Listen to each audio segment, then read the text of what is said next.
God is my source. God is my power. God gives me everything I need.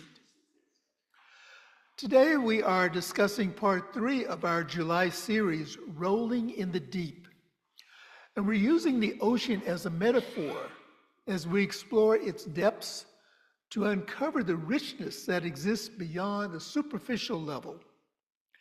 Embracing the vast darkness of the ocean, it becomes a place of safety and a powerful teaching tool. We appreciate the wisdom that has passed on through the generations, and we shed those patterns that no longer serve us. And our topic today, Honoring Your Boundaries, highlights the generative boundaries as a way of caring for ourselves. And so that we have a working definition of generative boundaries, they are the limits or the structures that promote growth, creativity, and transformation rather than hinder or confine. So we are expanding our boundaries, give us our generative boundaries, create this opportunity for us to expand and emerge. Boundaries protect and enhance life. They move us forward, nourishing forms of adaptation. And probably the most important of all is that our boundaries provide us and empower us with the ability to say a wholehearted yes and also a wholehearted no, and knowing the difference in the distinction between those two. In the book, Know Yourself, Ernest Holmes wrote this: "To assert our individuality is to rise above the law of averages into a more highly specialized use of the law." And when Holmes is referring to the law, he is reminding us that there is no limit to the law itself. The law is a created medium of spirit, that great mental law of the universe. And he also offers this idea for us to consider, is that unity does not mean uniformity. Setting boundaries helps us to care for ourselves and to nurture our unique expressions. And this is what we're about, nurturing our unique expressions.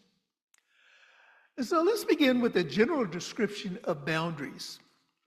Boundaries are fluid, flexible, and relational.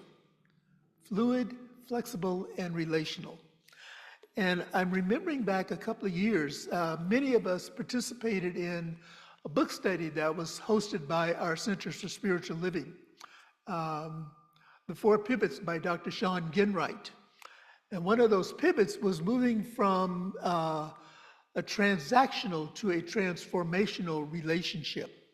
And so this is what our boundaries allow us to do, is to move from that transactional relationship where it is merely an exchange for a service or goods or a commodity, into that transformational experience where there is a connectivity, there is a bonding, there is a relationship that is created.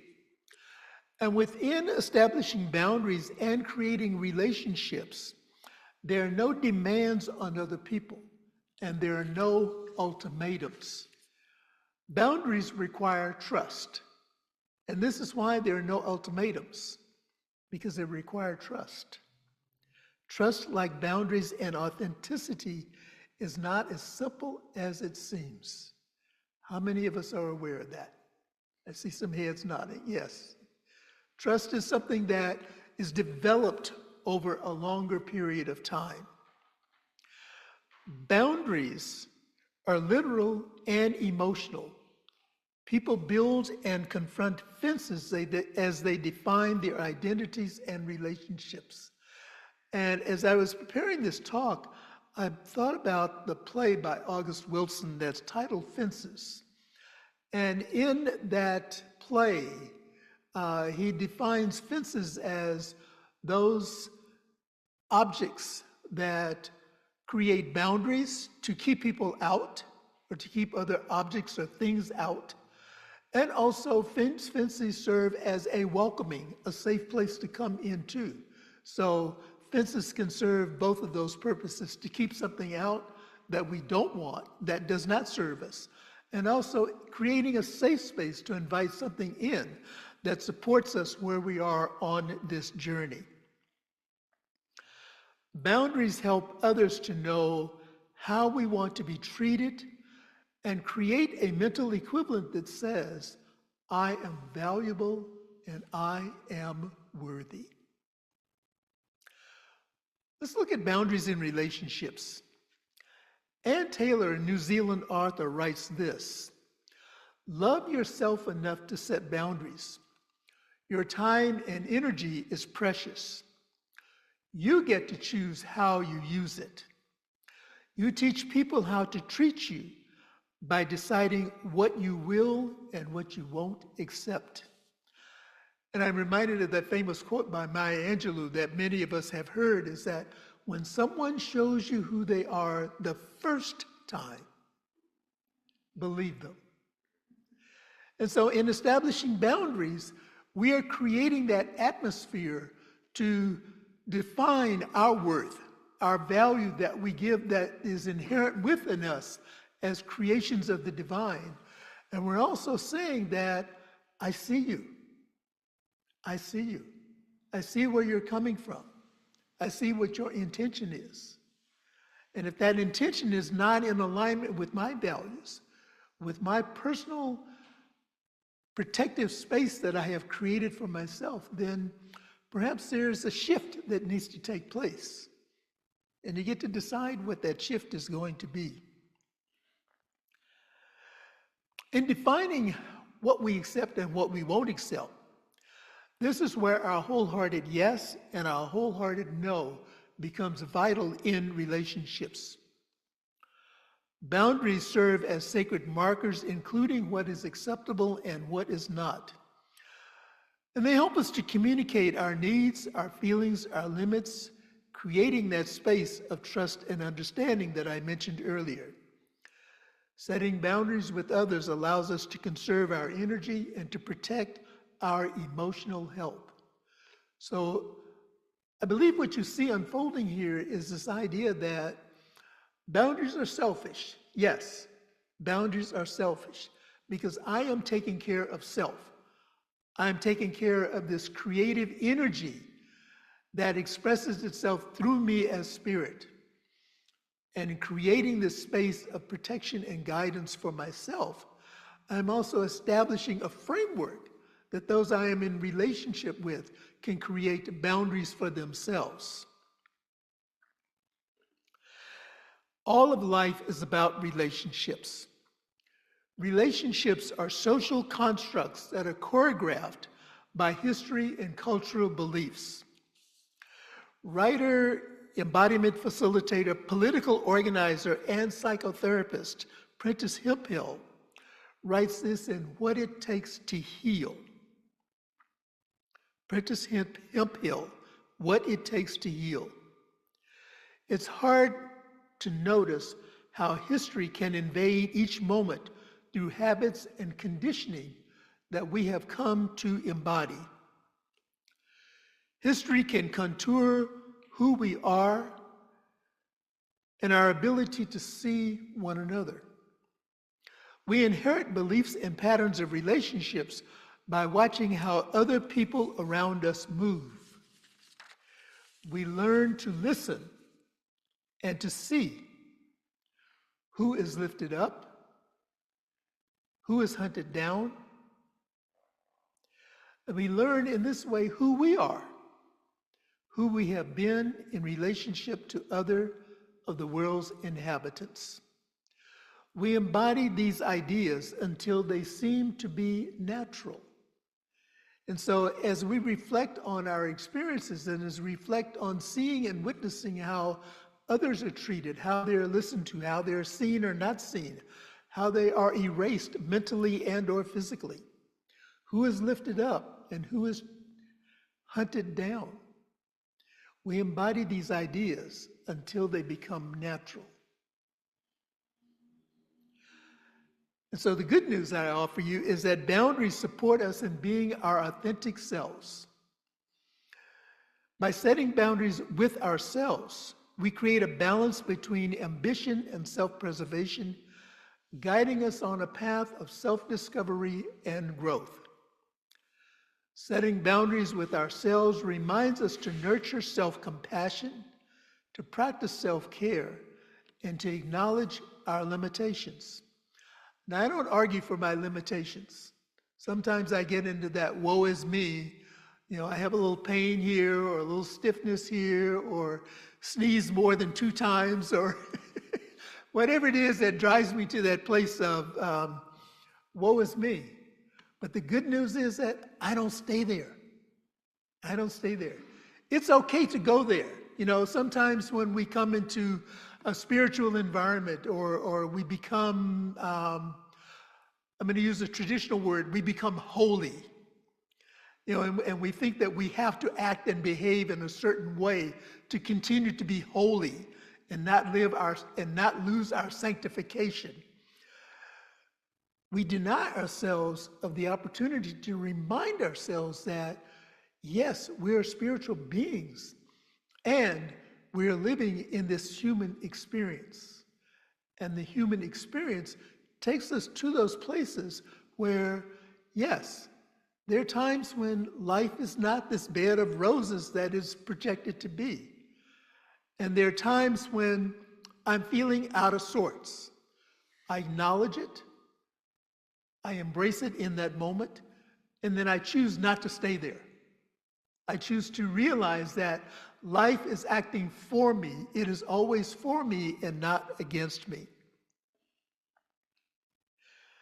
A willingness and an ability to be with oneself, to be in discovery of who we really are, is how we express our authentic selves. And Hemphill reminds us that our authentic selves are not perfect or performed. It's something that is achieved. And we achieve it when we stop trying so hard to be who we think we should be. And we learn to embrace the truth of who we are, and we be the place where God shows up. Ernest Holmes wrote this in the Science of Mind textbook. God moves upon God to describe the starting point of creation. And through developing our authenticity, we shall arrive at a sufficient understanding, and our thought will take us to the place where we wish to be. So it all begins in mind. It begins with our thoughts, how we see ourselves as spiritual beings living in this human universe. Setting boundaries with others means learning to express our needs assertively, but without aggression. And we create a nurturing space for open communications and natural understanding. Remember, we can mute people in real life. Yes, we can. Just as we mute our phones or other devices. It's called boundaries. And so our spiritual reflection and life application that I offer this morning, I go to the ancestral tradition that is a part of my heritage, and that is to the African proverbs. And there's a proverb that says, 2 waterfalls do not hear each other. And the meaning of this is, when you concentrate on your own path, you are unaffected by what others are doing. This is what establishing boundaries creates for us. Honoring our individuality is not a rejection of oneness. It is an expression of it. It is this human life that is lived in a world created by humans that we affirm our worth. When we live authentically, we are creating a powerful mental equivalent. And our uniqueness is not an accident. It is the way Spirit shines through us. And I'll sum it up with this expression. Love makes it all possible. Love makes it all possible. And I invite us to say together our affirmation for the week, and it will be on our monitor. We'll say it twice. I establish and maintain healthy boundaries founded on mutual respect and trust. I establish and maintain healthy boundaries founded on mutual respect and trust. And I invite us to turn within and pray together. And by turning within, just gently bring your awareness to the breath. Just noticing the in-breath and the out-breath. How one easily and effortlessly follows the other.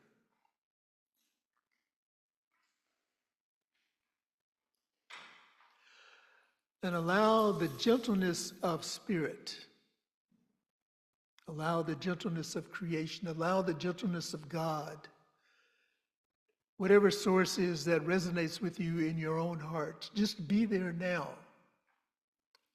As we know together, there is one source that is holding everything in absolute and perfect harmony.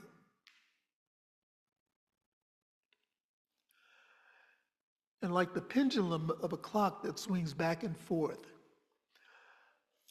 this harmony creates a balance that is not static, a balance that invigorates, that inspires, that moves us into action. A harmony that says, I am one with all that there is because I am one with God. Knowing this to be the truth, this morning I embrace my oneness with God. And I affirm and declare that each one who is present here in our spiritual center, those who are joining us via Zoom, via our Facebook family, our YouTube family, and even beyond, all of creation is one with God, a representation of its uniqueness and a representation of the individualization that shows forth in each one. And so I speak a word of gratitude this morning for this life that I live, for this life that invigorates my very beingness. And as sometimes we say in communication with one another, it's a great day to be above the grass. Rather than looking up to the grass, we're looking down on the grass. And it's just another metaphor for saying life is good in all of its iterations. Life is good to me. Life is good for me. Life is always affirming that which I place into it, because that is what I return back, what I receive back. That which I place into it is that which I receive back. And so this morning I declare that whatever our thoughts are, whatever our requests are of the universe, whatever demand we make to the universe, that the answer is always yes. And as we anticipate that yes, as it appears in material form, I'm declaring that it appears in our hearts and in our minds, gently and with loving kindness. And even though the package may not come wrapped as we exactly desired it to be, once we open it and get beyond the exterior, we see and we experience the magnificence of God working in our lives. Knowing this to be the truth for all people in all places that are gathering in the name and nature of love. I speak my word this morning for those who are experiencing grief,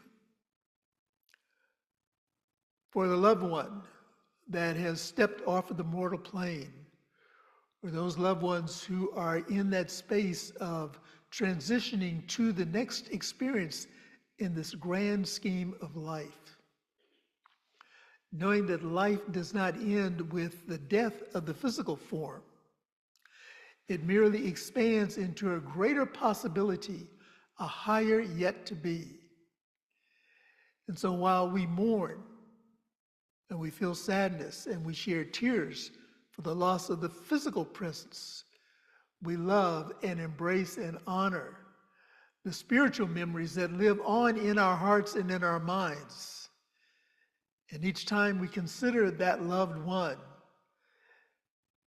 I declare that a smile comes to our hearts and to our entire being, where this person has made a difference in our lives, or these individuals have made a difference in our lives.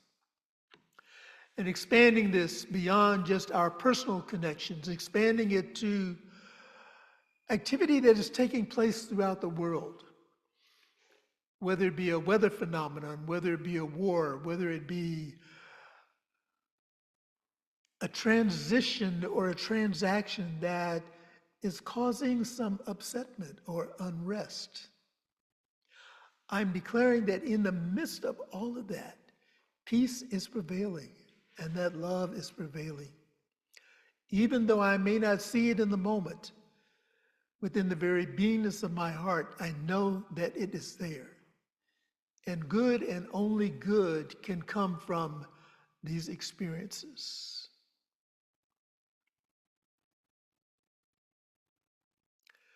I speak my word for those who are experiencing other transitions in life, transitions that are leading to right livelihood, transitions leading to right and perfect housing, transitions leading to right and perfect relationships, whatever the desires of the heart.